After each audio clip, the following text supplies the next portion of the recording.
Hey, how you doing? Believe it or not, this is RJ.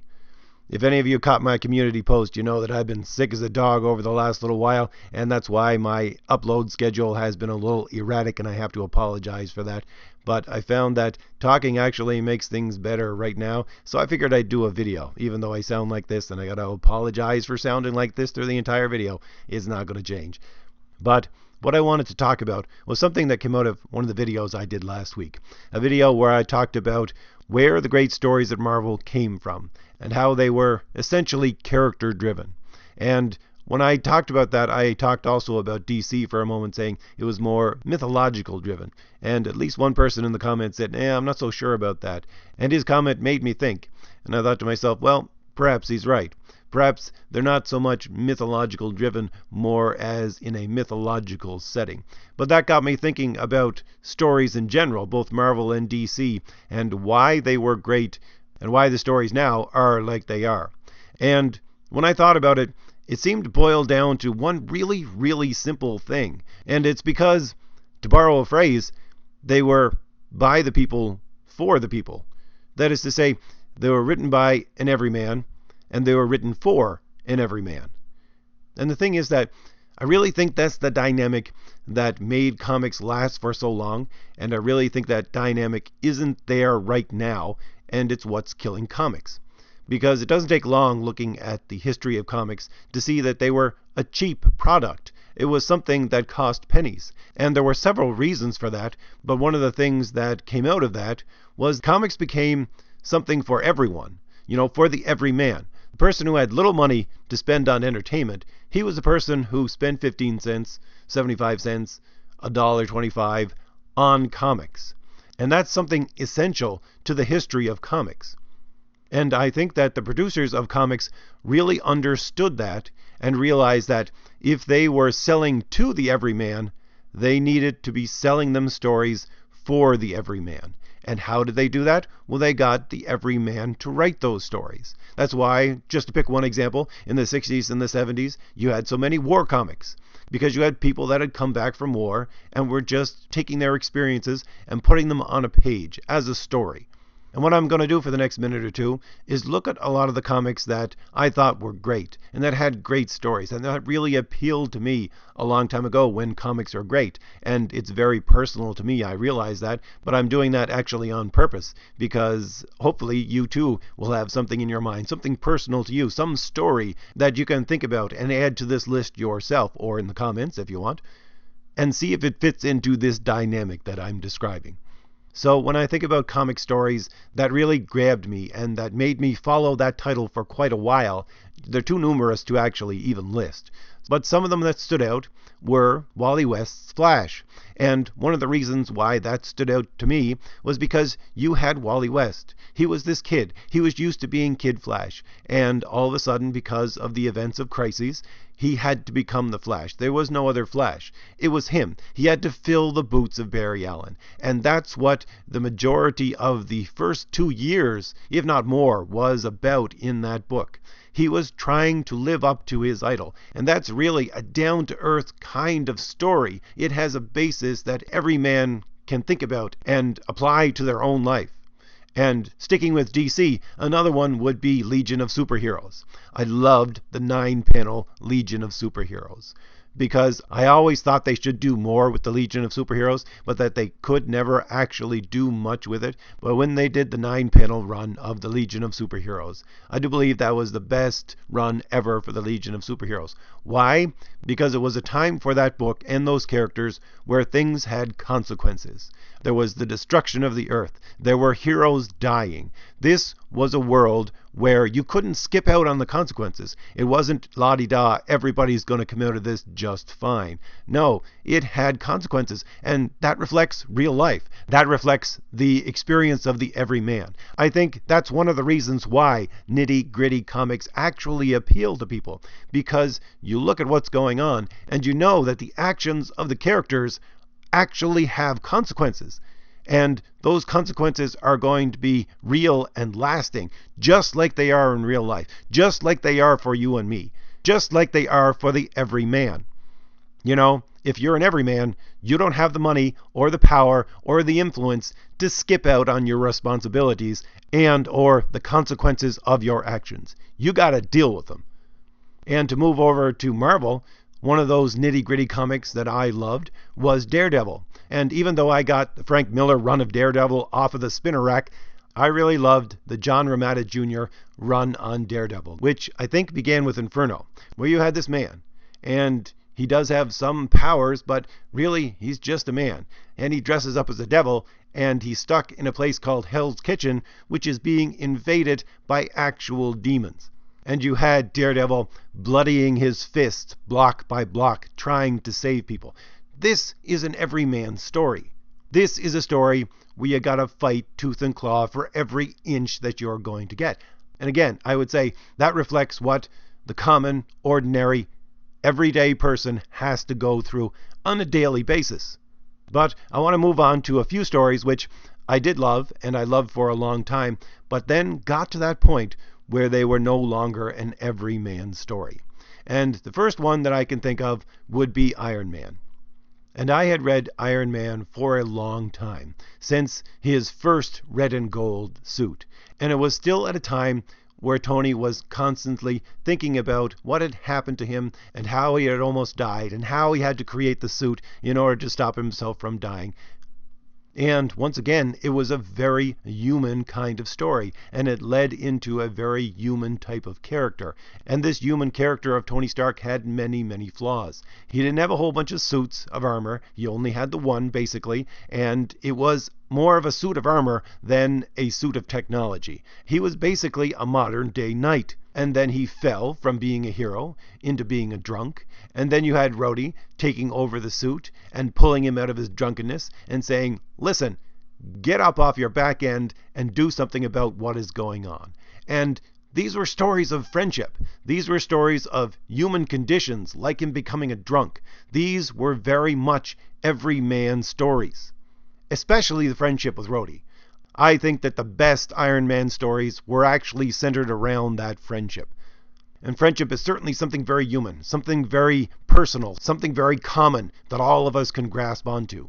But there came a time, as I was reading Iron Man, where I just stopped reading. And I know exactly when that time was. I have said it in other videos. It was the time where they had to operate on Tony. And in order to do so, they had to basically kill his body. So they uploaded his brain into a computer, and then after the surgery, started downloading it into his body. And as they were downloading it into his body, his brain took over the computer and reprogrammed his own mind into his body. And I just gave up on Iron Man at that point. And sometimes when I tell people that, they ask me the question, well, why? Why is that so much more fantastical than a man in a flying suit? It doesn't make any sense. Well, it's not because that specific thing was more fantastical than all of the other fantastical things that had gone on in his life up until that point. No, this event was not something that humanized him. Quite the opposite. It was something that dehumanized him. Something that made him non-connectable with your normal everyday reader, with your everyman. He wasn't an everyman after that point. How could he be? He reprogrammed his own mind from a computer. I was used to reading stories about him being a drunk, falling down in the bar and sobbing, or mourning what his technology had done to the world, or struggling to maintain his friendship, even though he had so many flaws. And this just came out of left field and just blew everything out of the water, and I didn't want to read the stories anymore. But I think the really telling one that I can remember is Captain America, because I read Captain America before the Mike Zeck run, and those stories, for the most part, they were honestly almost a silly read. But it didn't matter. It was an adventure story. It really didn't matter. The whole point was, you have this man. He's a man out of time. He's a World War II soldier. And all of a sudden you put him into the future. All of a sudden you put him into these fantastical situations. And you see how this guy, who came from a time of normal, everyday human beings, very simple human beings, would react to this. He was a hero, but he was just an adventure hero. But it kept me reading the books. until they got to a point in the 90s where Captain America had to drain all of the blood out of his system because it had the super soldier serum in it. Because at that time, there was the big scandal around Major League Baseball and people taking performance-enhancing drugs, and some people started writing letters into Marvel saying, well, look, Captain America is just a superhero because he uses performance-enhancing drugs. That performance-enhancing drug is the super soldier serum, which is constantly in his system. Therefore, you're promoting this kind of thing. You have to change your character. And just by the way, I would say that if you want to point back to something concrete where you can say, hey, look, this has been happening for quite some time now with what is going on in comics today, just look back at that point. Because you had a bunch of complainers writing into Marvel in order to change the character because of something that was going on in real life. And they did it. They drained his body of all of the super soldier serum in order to cave to this pressure where people were saying that Captain America promoted performance-enhancing drugs. And practically, for the storytelling, it really didn't change anything. It didn't change who Captain America was. It didn't change much about the character's physical abilities, because basically what they said in the story was that he just needed to train all the time in order to keep himself in that peak physical condition that the serum had made him into. But at the same time, when that happened, I was done with Captain America. Now, I would agree that people shouldn't use performance-enhancing drugs, but at the same time, I don't need someone to preach that at me. When I was reading comics, prior to that, there were stories by the Everyman about these Everyman kinds of things. But this wasn't a storyline at all that had anything to do with the Everyman. It had everything to do with people on high handing down this dictate that this is the way things are going to be from now on. And it really doesn't matter if I agreed with it or not.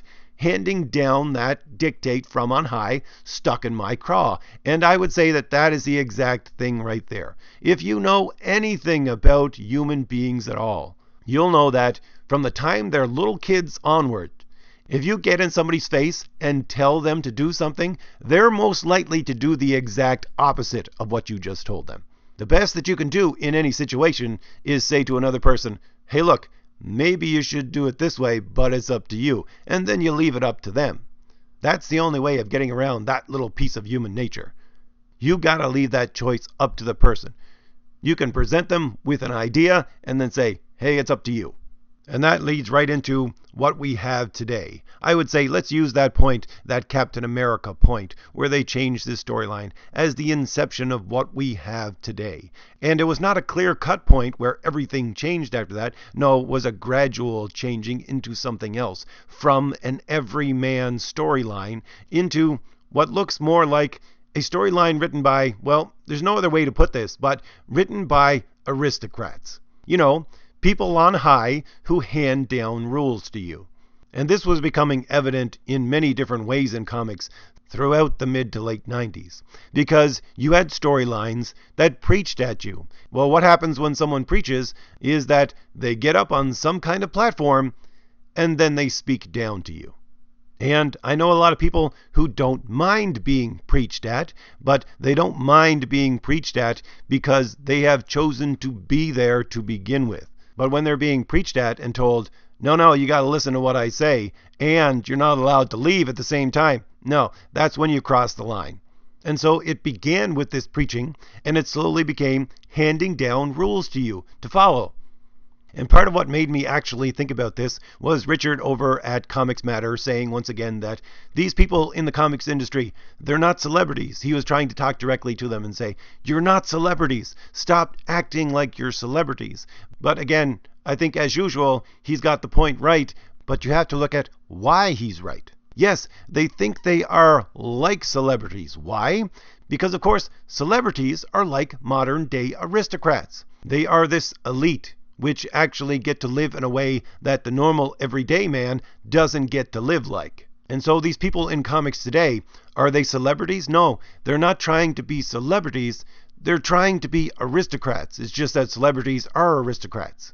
So they're trying to be in that same little substrata of humanity that lords it over everybody else and is allowed to live in a different way than your normal everyday people and is allowed to hand down rules to the normal everyday people. And I think when you look at it that way, that also answers another one of Richard's questions. He's saying, why do these people continue to make comics? They're not making any money. They're living hand to mouth. They're poor, pathetically poor. Why would they keep on doing this?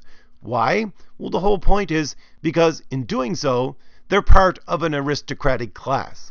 It may be the bottom of those aristocrats, but it's still a part of that aristocracy, and there's an historical name for what part of this aristocracy that they would be part of. They would be propagandists, and that's not just me, that's the historical name for such people. You disseminate the rules of the people on top so that everyone else follows them. And this is obvious, really, from so many quotes that I've pulled up from so many comic pros. And I'm just going to go over a few simple ones that I've gone over the last couple of weeks, because you have people like G. Will Wilson saying that artists change the world, and that she believes that very much. You have Sana Amanat saying, we have to make sure that these characters are obviously pushing really positive ideas. You have Kelly Sue DeConnick comparing her comics to pamphlets that helped win the Spanish-American War. And when you look at it bare bones, it's not hard to see what the connection is between all of these things and why these people want to be part of this aristocracy. When they say things like artists change the world, they mean that artists have the power to change the world. When they talk about comic books as being essential in things like preparing for the victory over war, that's something to do with power. And when they say that characters obviously need to push ideas, they of course mean that those characters need to set a new dynamic of rules. And how do you set up those rules? Well, you set up those rules by handing them down on high. That is to say, from a position of power. So that's what these people are looking for. That's why these people want to be a part of this new aristocracy. They are the level of people at the top which have power. That's why these people produce comics. That's why these people write comics. And that's essentially what their entire message is. Their entire message is that these are the new rules that everybody has to follow. And these are rules that are going to come from on high down to you, and you're going to follow them. And of course, we all know that if you don't follow them, they'll say, stop buying our product, or you're a Nazi, or any other slur that they can come up with, in order to try to shame you into following those rules. And you see how that is the exact opposite of the way comics used to be. A lot of comics pros, like Kelly Sue DeConnick, who wrote Captain Marvel, she's quoted as saying, comics have always been political. If you didn't notice it, you just weren't paying attention. Well, let's just take that as a given and say that she's right. Even if they always were political, they weren't always political in the way that they are right now. If they always were political and people didn't mind it before, it was because, again, it was your everyday man writing a story for your everyday man. And in those stories, they might have been putting in political things, but all they were doing is saying, hey, look, maybe you should consider this. I'll leave it up to you. But that's not what they do now. It's rules dictated from on high saying, this is what you have to believe now. This is how you have to act now. And any comic from any company that does that is simply going to die on the vine. So, sorry once again about the grumbly voice. If it gave you anything new to think about, hit like, hit the shield in the lower right hand corner of your screen to subscribe, and leave me a comment. Tell me what you think about all this. Alright, I'll see you later. Bye.